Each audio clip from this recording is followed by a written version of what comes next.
राक्षस पाठवले. सगळ्याचं वर्णन आपण करू शकत नाही, पण तरी सुद्धा मला जेवढं सांगता येतं तेवढं मी सांगते. गर्गाचार्यांचं आगमन झालं आणि गर्गाचार्यांनी त्या ठिकाणी भगवंताचं नामकरण केलं. एक राम आणि दुसरा कृष्ण. पण बलवान असल्यामुळं बलराम हे नाव त्या ठिकाणी त्यांना ठेवण्यात आलं आणि भगवंत सावळे असल्यामुळे कृष्ण असं नाव तिथं ठेवण्यात आलं. भगवंतानं बालपणीच यशोदा मैयाला ब्रह्मांड घाटावर विश्वरूप दर्शन करवलं. भगवंतानं मुठभर माती घेतली आणि तोंडात टाकली आणि ते बलरामांनी पाहिलं. आणि बलरामांनी सांगितलं आईला, मैया कान्हाने माती खाया. आई आले धावत, पाहिलं कान्हा माती खाल्ली. आता तोंडात काही असल्यावर बोलता येणार आहे का? फक्त मान हलवायचे. मग बलराम दादा काय खोटं बोलतो का? हो म्हणायचे. नाही खालरी म्यावा, आई गाई नाही खालरी म्यावा, आई गाई नाही खालरी म्यावाटी, आई गाई नाही खालरी म्यावाटी. बळराम दादा खोट बोलतो, बळराम दादा खोट बोलतो, बळराम दादा खोट बोलतो, बळराम दादा खोट बोलतो, बळराम दादा खोट बोलतो, बळराम दादा खोट बोलतो, बळराम दादा खोट बोलतो, बळराम दादा खोट बोलतो. आई गाई नाही खालरी म्यावाटी, आई गाई नाही खालरी म्यावाटी, आई गाई नाही खालरी म्यावाटी.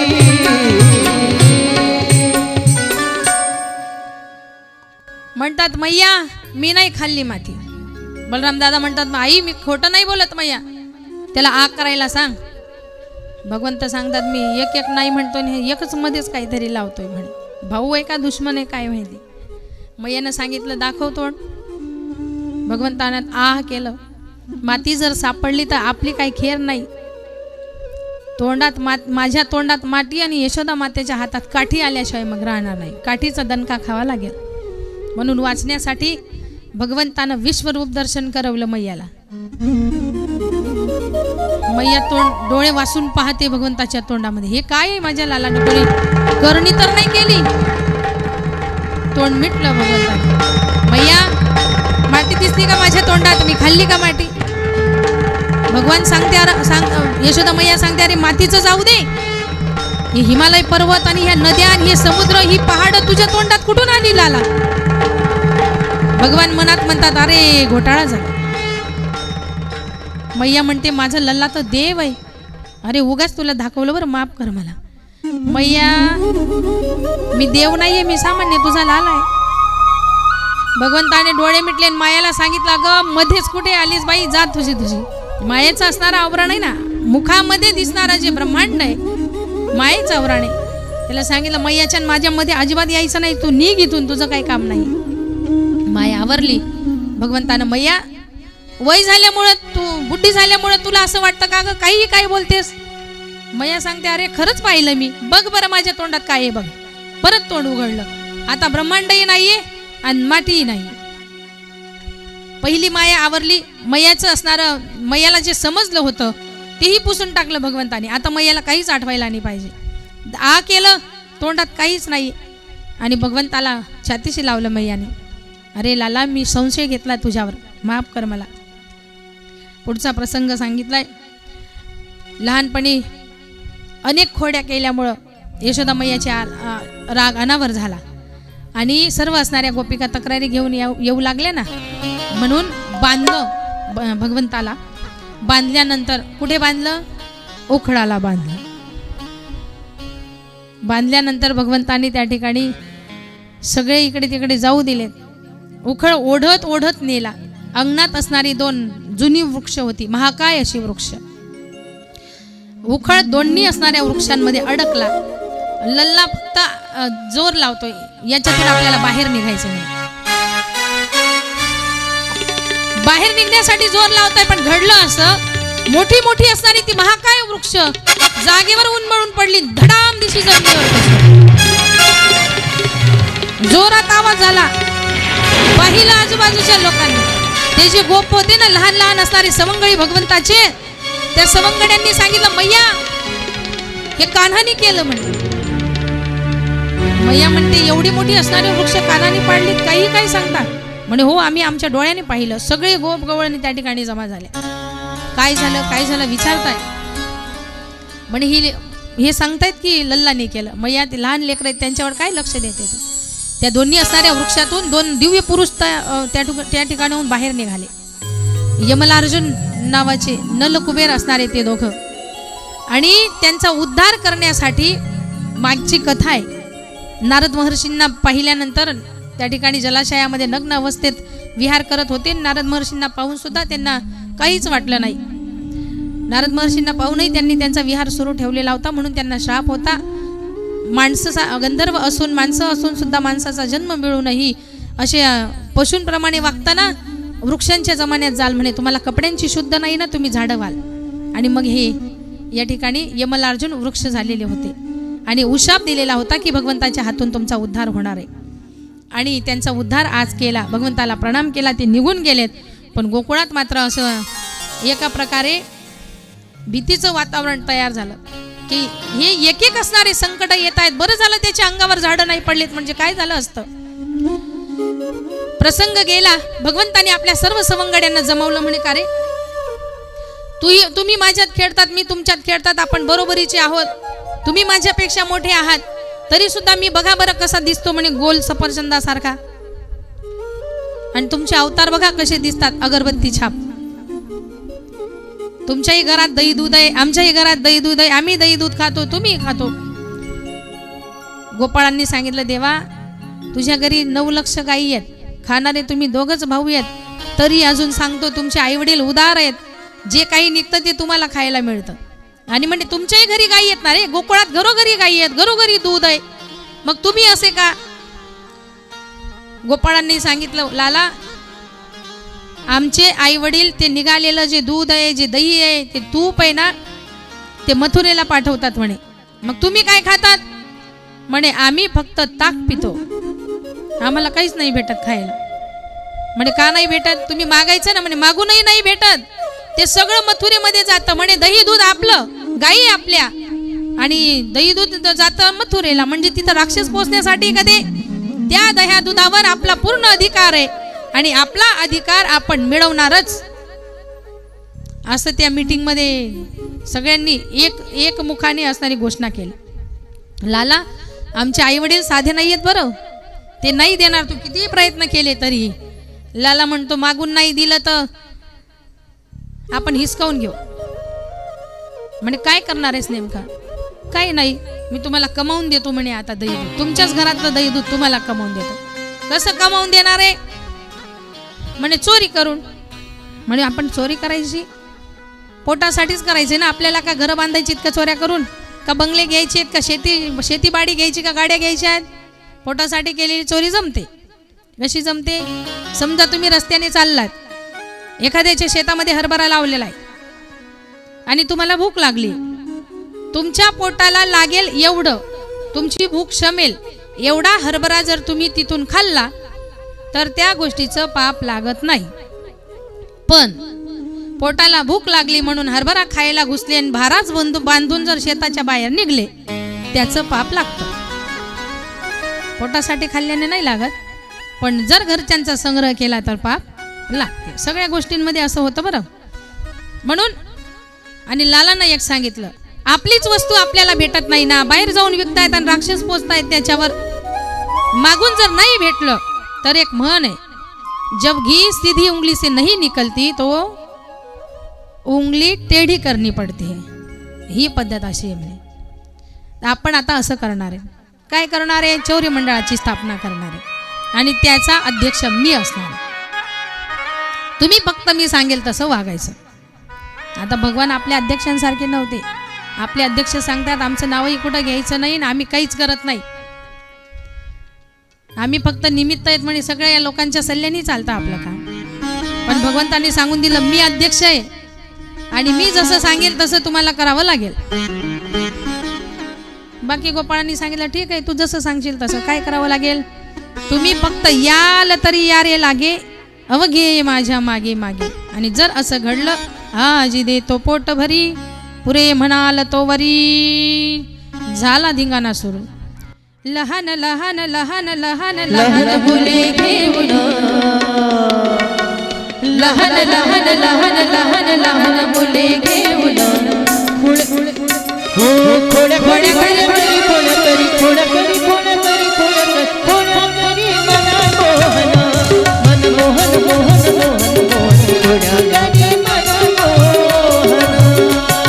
लहान लहान लहान लहान लहान मुले घेऊन हो लहान लहान लहान लहान लहान मुले घेऊन खोड्या करी खोड्या करी खोड्या करी खोड्या करी खोड्या करी खोड्या करी मन मोहन मोहन मोहन मोहन खोड्या करी मन मोहन.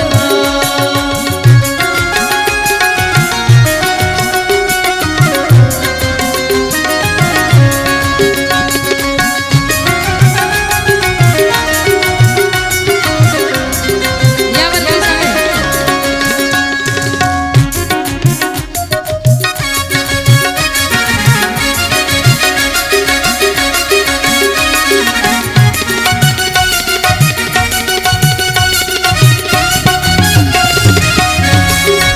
हरी बोल. जय हो बाल गोपाल की. हे राघवी हा चक्रपाणी चोरी चोरी दही दूध लोणी.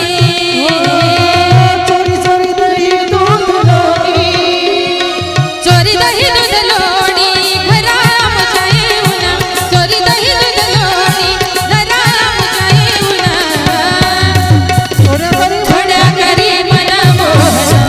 मन मोहन मोहन मोहन मोहन खोड्या करी मन मोहन.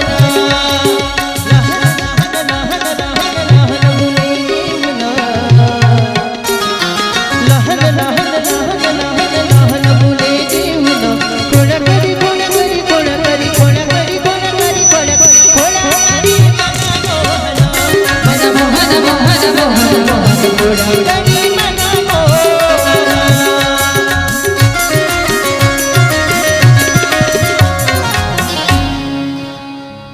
बोलिए श्री बाल कन्हैया लाल की जय. श्रीमद् भागवत महापुराण की जय. जय जय श्री राम. गोपाळांनी सगळ्यांनी अनुमोदन दिलं. आम्ही तू जसं सांगशील तसं वागू. आणि सुरुवात झाली महाराज. ते सगळे असणारी लहान लहान लेकरं जमवली आणि गोकुळामध्ये गवळणींचं दही दूध. आता बेसावत असणाऱ्या गवळणी एक स्पेशल अशी रूम असायची जिथं सगळी मडकी रचलेली असायची. हे जायचे खाऊनही यायचे आणि मडकी फोडून यायचे. गवळणींना वाटायचं हे काय चाललंय नेमकं. म्हणून सगळ्या गवळणींनी मिटिंग घेतली आणि ठरवलं दही दूध लोणी खाली असतं ना म्हणून आपलं दही दूध चोरीला जातं. आता वरती टांगून ठेवायचं, जमिनीवर ठेवायचं नाही. म्हणून गवळणींनी असे शिंके बांधले. हे बघा, ही बांधले ना. पहिले आपल्या घरात असायचे शिंके. आता नवीन घर झाल्यामुळं इंजिनिअरिंग प्लॅन मध्ये कुठं शिंके नाहीये. खुंट्या नाहीयेत, शिंके नाहीयेत. ते फडताडे असायचे पहिले घरात, तेही नाहीयेत. कारण आपले घर आता इंजिनिअरिंग प्लॅनचे आहेत ना म्हणून. पण अशी शिंके असायची पूर्वी. आपले भाकरीची असणारी टोपली त्या शिंक्यावर असायची. आता किचनमध्ये कुठेतरी जागा असते. गवळणींनी ठरवलं असं शिंके बांधायचे आणि आपलं जे दही दूध आहेत ते सर्व आपण त्या शिंक्यांवर टांगून ठेवायचे. गवळणींनी ज्या दिवशी हा सगळा प्रकार केला, भगवंत आणि गोपाळ आता त्या दिवशी बेसावध आहेत. आणि जसे एका घरात गेले पाहिलं तर खाली काहीच नाही, सगळं घर रिकाम आहे. भगवंतापैकी एक असणारा ह्या सवंगड्यांपैकी एकाचं लक्ष गेलं. लाला, वरती काहीतरी दिसतंय, मडके ठेवलेले दिसताय. पण एवढ्या वरती आपण कसं पोहोचणार, कसा हात पुरणार आहे आपला तिथं. देवानं सांगितलं काही काळजी करू नका, आपल्याकडे सगळ्या प्लॅनिंग आहेत म्हणे. पहिले प्लॅनिंग केलेली होती. चोरीसाठी लागणारं साहित्य, काठ्या, गोट्या, सराटे, वसगाळ केलेली माती, बरंच असं त्यांच्या सोबत होतं. घडे होते. भगवंत सांगतात आपल्याकडे ते साहित्य ना, दरोडा टाकायचं, काढा बरं बाहेर. म्हणे काय काढू काठी, बघू दे काठी. पाहिलं मडकं वाजवून पाहिलं, लांब लचक काठी म्हणे ते भरलेलं आहे. वाजवून पाहिल्यावर कसं भरलेलं आहे. एकानं खडा मारून पाहिला, कसा आहे भरलेला आहे म्हणे. धपकन वाजलं ना, खडा मारल्यावर कसं धपकन वाजलं. भगवंत सांगतात भरलंय म्हणे. लाला तुला कसं कळतं रे हे भरलेलं आहे? असं एवढ्या लांबून खडा मारला आणि तू लगेच ओळखलं भरलंय. लाला सांगतात तेच तर खरी ट्रिक आहे म्हणे आणि ती मी वापरली. म्हणे कसं ओळखायचं सांग. जे भरलेलं मडकं असतं ना म्हणे ते धपकन वाजतं आणि रिकामं कसं वाजतं? मग रिकामं असणारं मडकं टनकन वाजतं. म्हणे रिकामं मडकं कसं वाजतं? ऐकताय ना कथा? रिकामं मडकं कसं वाजतं? हा, भरलेलं हा धपकन वाजतं. रिकामे टनटन केल्याशिवाय राहत नाही आणि भरलेलं टनटन करत नाही. जे व्यस्त असतात ना त्यांच्या कामामध्ये ते कधीच टनटन करत नाही, पण रिकामे मात्र टनटन केल्याशिवाय राहत नाही. असा गजर पाडतात, असा गजर पाडतात, खरं जे असतं ना खरं दाबून देतात ते आणि त्यांची टनटन ऐकू येते फक्त.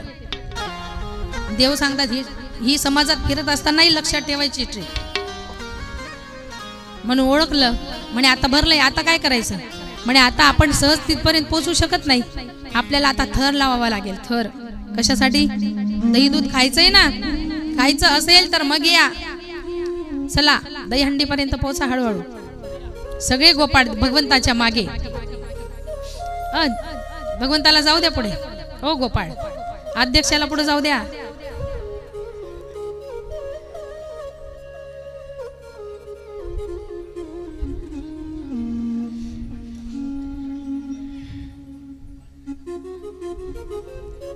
देवाने थरही लावायचं शिकवलं मित्रांना. दहीहंडीचे थर कसे लावायचे असतात?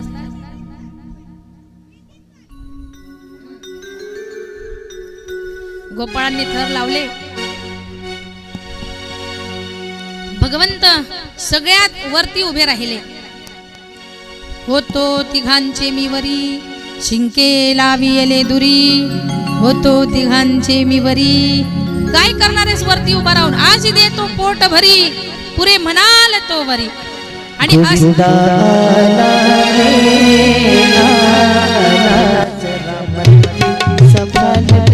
जय हो.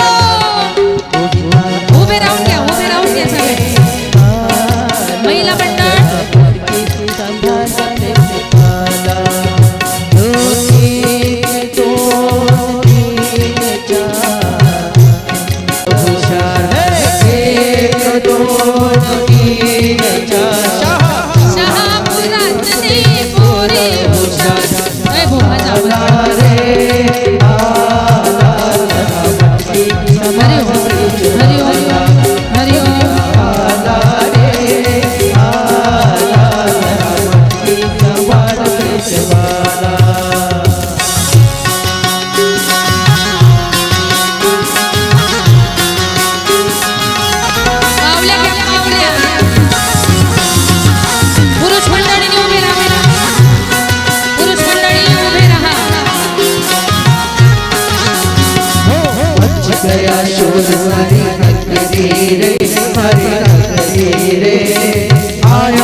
राधेश.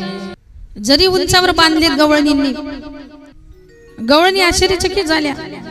आजपर्यंत असं कधीच घडत नव्हतं, आता कसं घडायला लागलं. दही दूध चोरीला जाऊ लागलं.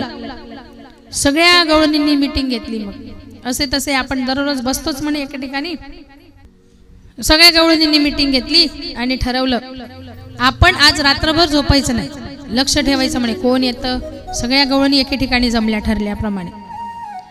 बराच उशिरापर्यंत सगळ्या गवळणी, जोपर्यंत टीव्हीवर सिरियली चालू असतात तोपर्यंत गवळणी जागीच राहतात. बरोबर आहे की नाही. टीव्हीवर जेवढ्या सिरियली, एक संपली की दुसरी लागते, दुसरी संपली की तिसरी लागते, तिसरी संपली की चौथी लागते.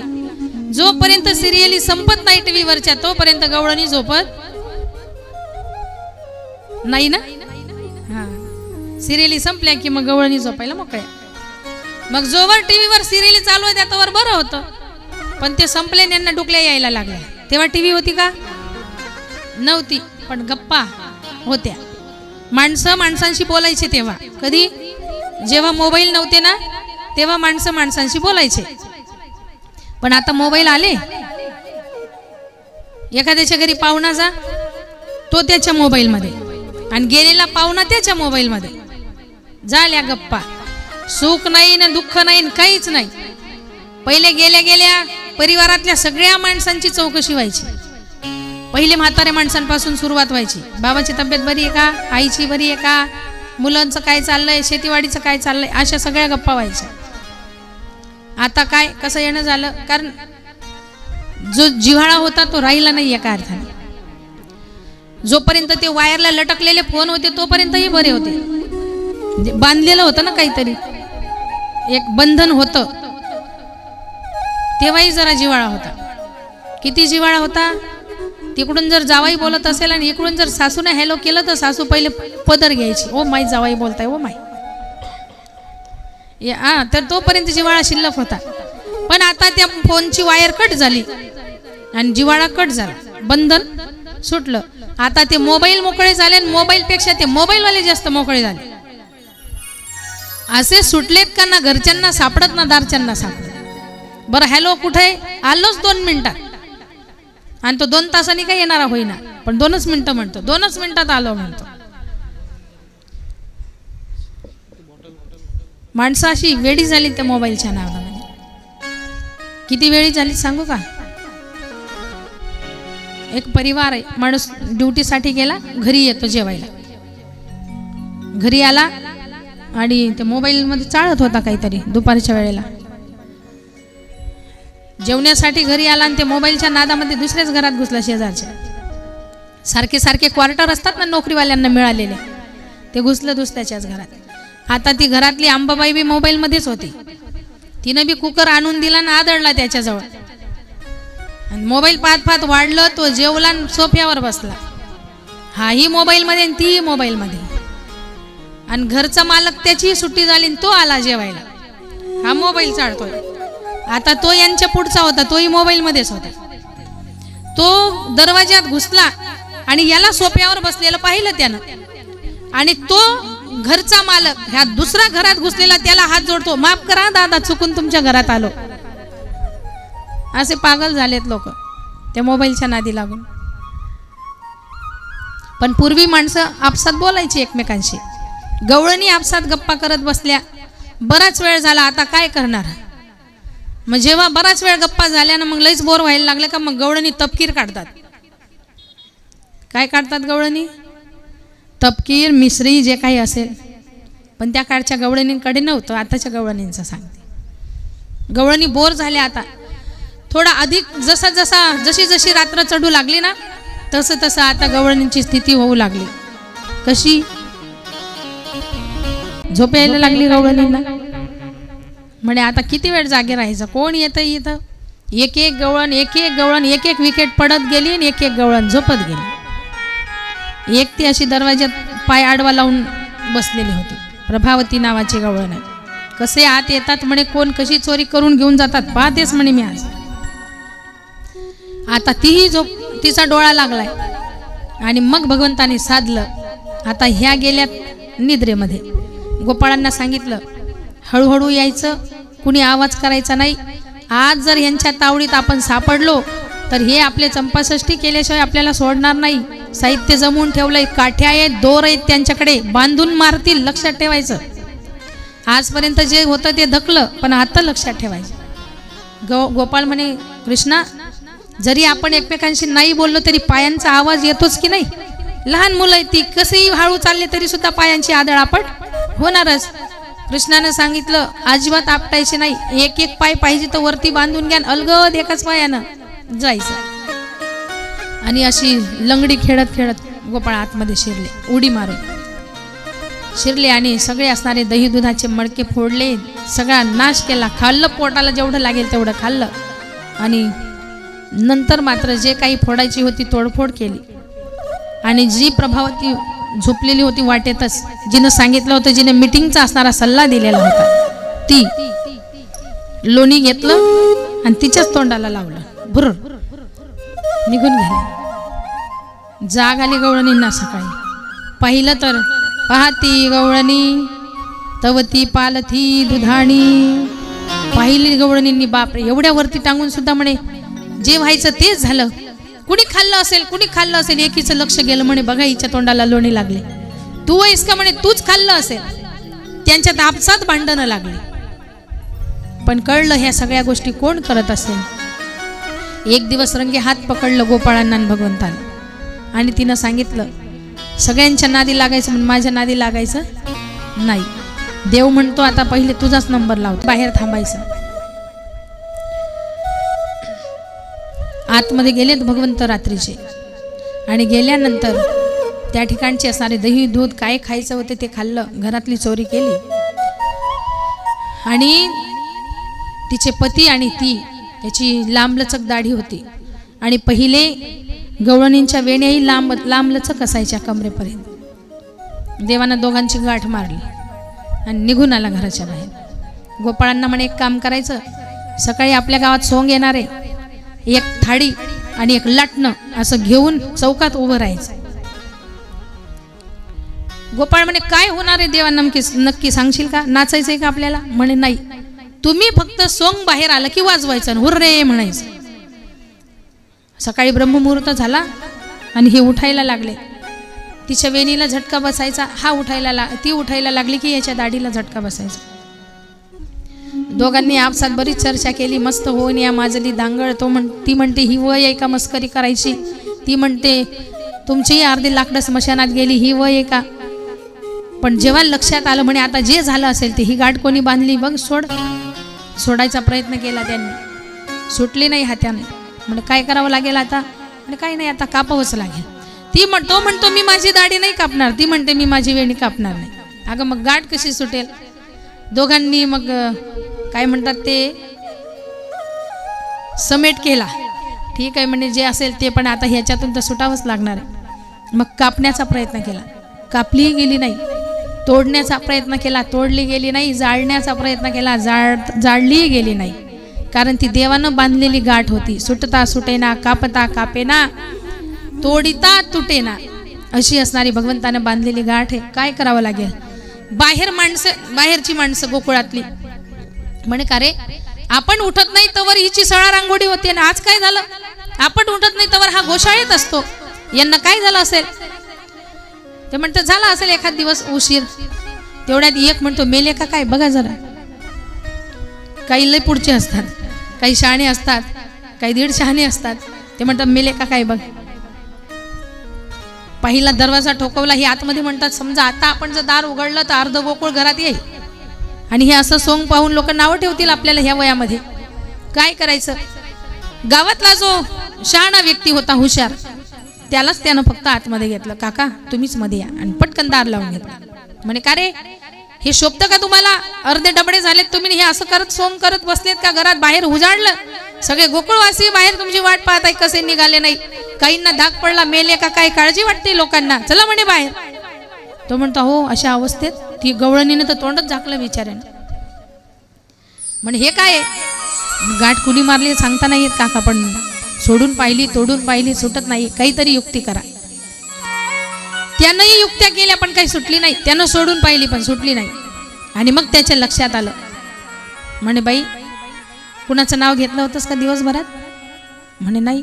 कुणाला काही बोलली होती का? आणि मग तिच्या लक्षात आलं कुणाचं नाव नाही घेतलं, कुणालाच काही नाही बोलली, पण कृष्णाला म्हटली होती. सगळ्यांच्या नादी लागायचं पण माझ्या नादी लागायचं नाही. मग हे काम ते असंच आहे. म्हणती नंदाची या पोरे, हे काम त्याच्याशिवाय या विण ही नास्ती नाही. हा, त्याच्याशिवाय हे काम कुणीच केलं नाही. आता तिथं जावं लागेल. म्हणे असंच जावं लागेल, तो इथं सोडायला येणार नाही. म्हणे आता काय करायचं? मग तेव्हा पदर असायचे साड्यांना पदर होते. आता आहेत का? अजून आहेत म्हणा आपले, अजून बरं चाललंय आपलं. शहापूरमध्ये आवतातलं चांगलं आहे म्हणा. त्याच्या थोड्याशा पुढे गेलं का मग जशी संस्कृती वाढते, जशी शहरे मोठी तसं फॅशनही मोठी असते. मग लोक म्हणतात जुन्या जमान्याची आहेत, काही म्हणतात देशी आहेत असं म्हणतात ना. पण देशी का असे ना, पण संस्कृती आहे ना. डोक्यावर पदर असणं काय संस्कृती आहे. हातात बांगड्या, सासू सासऱ्यांची कदर, डोक्यावर पदर, धिस इज इंडियन मदर. अशी ही संस्कृती आपली, तिलाच इंडियन मदर म्हणतात. हातात बांगडी असावी, कपाळाला कुंकू असावं, डोक्यावर पदर असावा, आणि तीच भारतीय असणारी संस्कृती आपली. तिनं भला मोठा पदर घेतलेला होता. तिनं ते तोंड झाकून घेतलं बिचारीनं पदरावर, आणि दरवाजा उघडला आणि हे बाहेर निघाले तोपर्यंत सगळी वानर सेना तयारच होती. हुर्रे करत थाळ्या वाजवायला लागले. आता ते म्हणे अजून एक आपलं संकट बघा. आता हे पुढे हुर्रे करणारे, ताटण लाटणे वाजवणारे, हे त्यांच्या मागे हे सोंग चाललंय. गोकुळामध्ये यशोदा मातेच्या घरी गेले आणि आवाज दिला अंगणातून, मैया यशोदा राणी, हे बघ काय चाललंय. आता म्हणे हे काय चाललंय हे मला काय माहिती राहणार. यशोदा माया वैतागलेली होती. जी यायची ती म्हणायची तुझ्या मुलानं असं केलं, एक यायची ती म्हणायची तुझ्या मुलानं असं केलं, आणि खोड्या ह्याच करायच्या. माहिती होतं जोपर्यंत आपण काहीतरी नाव घेत नाही तोपर्यंत आपल्याकडे फिरून पाहत नाही. आणि ही यशोदा मैयाला चांगलं माहिती होतं. यशोदा मैया त्यांना उत्तर द्यायची, बाळ सगुण गुणाचे ताने, बाळ दिसते गोजिरवाणे, काय सांगता गाराणे गोकुळच्या नारी. तुम्ही लपून याचा भवरा घेता शारंग धरा,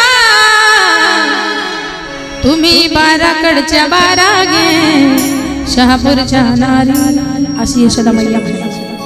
तुम्हीच त्याचा भोवरा लपवता म्हणे, तुम्हीच त्याचा चेंडू लपवता, आणि तुम्हीच तक्रारी करायला येता. मला काही तुमचं खरं नाही वाटत. आवाज दिला त्यांनी, मैया नंदराणी बघ हे काय. म्हणे आता हे काय, मला काय माहिती काय येते. म्हणे तुझ्या मुलांनी बघ कशी गाठ बांधली. भगवान झोपलेले होते आतमध्ये. म्हणे माझं पोरग रात्रभर माझ्या जवळ झोपलंय, आता ही गाठ कुणी बांधली हेही नाव तुम्ही त्याचंच घेणार आहात का. त्यावेळेला तो जो मध्यस्थी होता ना, डायरेक्ट कशाला बोलतेस बाई, थोडं झाकून रोखून बोलू दे. त्याला ऐकू आलं तर तो अजिबात सोडणार नाही, हातही लावणार नाही. डायरेक्ट नको सांगू तुझ्या मुलानं गाठ बांधली म्हणून.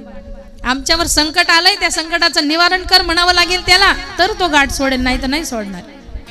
मैया म्हणते आता हे काम माझ्या मुलानं केलं का. दार बंद करून झोपलेले तुम्ही, तो इथं घरात झोपलेला, तो काही रात्रभर अशा तुम्हाला निहाळत फिरतो का. काही काय सांगता. भगवंताला माहिती काय चाललंय बाहेर ते. आणि यशोदा मैयाने आवाज दिला, लाला. डोळे चोळतच बाहेर आला लाला. झोपलेलो होतो जसा काय. हा मैया. म्हणे हे बघ काय म्हणताय. आणि तिच्या कानात सांगितलं, बाई काही हात जोडून विनंती करशील तर आपलं काम होईल, नाही तर होणार नाही. म्हणे ठीक आहे. त्यांनी विनंती केली, देवा आमच्याकडून काही चूक झाली असेल ती असेल, पण आता तुमची क्षमा मागतो, एवढी गाठ सोडा. देव म्हणतात मी केलंच नाही, मी गाठच नाही बांधली तर मी कशाला सोडू. सगळ्यांनी विनंती केली. मैयानं सांगितलं तुझ्या हातून होत असेल तर कर लाला, तेवढं पुण्याचं काम आहे. फक्त नजर टाकली माझ्या भगवंताने आणि निमित्त म्हणून स्पर्श केला, गाठ सुटली. पण गाठ सोडण्याच्या बहाण्यानं तिच्या जवळ गेले भगवंत आणि सांगितलं परत आपला नाद करायचा नाही, परत चॅलेंज द्यायचं नाही. गवळण निघाली. यासारखे अनेक प्रसंग त्या ठिकाणी आहेत. याच प्रभावतीनं खोडी केल्यानंतर भगवंताला त्या ठिकाणी कोंडून ठेवलं. आज रंगे हात पकडलं. म्हणे तुझी आईला नाकाने निंबू सोलते ना, म्हणते माझा लाला असा नाही, माझा लाला असा नाही. चल आज रंगे हात पकडलं, तुला घेऊनच जाते म्हणे. धरलं देवाच्या हाताला आणि ओढत फरफटत यशोदा मैयाच्या महालाकडे. चौकामध्ये सगळी माणसं बसलेली, मुलं बसलेली, ते यांच्या मागं चालत होते. देवाने तिच्या मुलाचा हात तिच्या हातात दिला आणि हळूच निष्ठून घरी. आणि ही आवाज देतच गेली, यशोदा बघ आज रंगे हात पकडलं, बघ आज रंगे हात पकडलं, आज रंगे हात पकडलं. आणि हे गेलं घरी मैयाला लाडी गोडी लावते. मैया मी तुला पाणी भरू लागू का, मी तुला मंथन करू लागू का, मी तुला काम करू लागू का, असे लाडीगोडीनं बोलतात ना लेकरं. आयांना फार कौतुक वाटलं, घेतलं कडेवर, किती गुणाचा आहे माझा लाला म्हणून मैयानं कुरवाडलं प्रेमाने. तोवर आवाज आला, यशोदा बाहेर निघ, तुला असं वाटतं ना माझा बाळ फार गुणाचा आहे, तो काहीच करत नाही, तुम्हीच त्याच्या खोड्या करता. बघ म्हणे आज रंगे हात पकडून आणलं, आज सोडतच नाही म्हणे त्याला. तो खालून हात ओढून म्हणत होता, अरे सोड मला आई, मला सोड, आज आई म्हणतोस का, आज लाडी गोडी लावतोस का. आणि यशोदा मैयाला तावा तावाने बोलते. बघ यशोदा मैया आश्चर्याने पाहते त्याच्याकडे, हे तिचंच पोरग आहे, नेमकं ही का तक्रार घेऊन आली असेल. यशोदा मैयाने सांगितलं, सांग तरी काय झालं ते. अगं तुला वाटतं ना माझं पोरग, तसं नाही, बघ आज रंगे हात पकडून आणलंय माझं पोरग. म्हणे हो, हा बघ चोरी करताना सापडवलाय मी आणि धरून आणला म्हणे. मैयानं डोक्याला हात लावला. तो जर माझा पोरगा आहे तर मग हा कोण आहे ग. कान्हाला पुढे गेलं. ती अशी शॉक होऊन पाहत राहिली डोळे फाडून. ही इकडं बघायची, कधी इकडं बघायची, कधी इकडं बघायची. आणि पाहिलं तर ते तिचंच चित्र होतं हातामध्ये, कॅलेंडर. ती म्हणली, तू कधी आला माझ्या हातामध्ये. अगं आई मी तुझ्याच हातात आहे ना, तू मला सोडून नेलं इथपर्यंत. मी सांगते आई सोड, आई सोड, तूच मला म्हणतेस आज आई म्हणतोस का, आई आज आई म्हणतोस का. मी दररोज तर आईच म्हणतो ना तुला. मी काय शहापुरातल्या पोरासारखं मम्मी म्हणतो का तुला. मी दररोज आई म्हणतो तुला, आणि आज तू म्हणत होती आज आई म्हणतोस का म्हणून. खजील झाली महाराज, निघून गेली तिथून.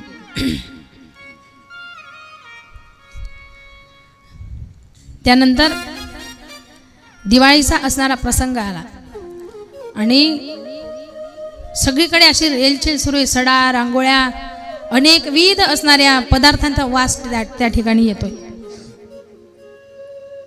हा प्रसंग आपण नंतर पाहणार आहे. ठीक आहे.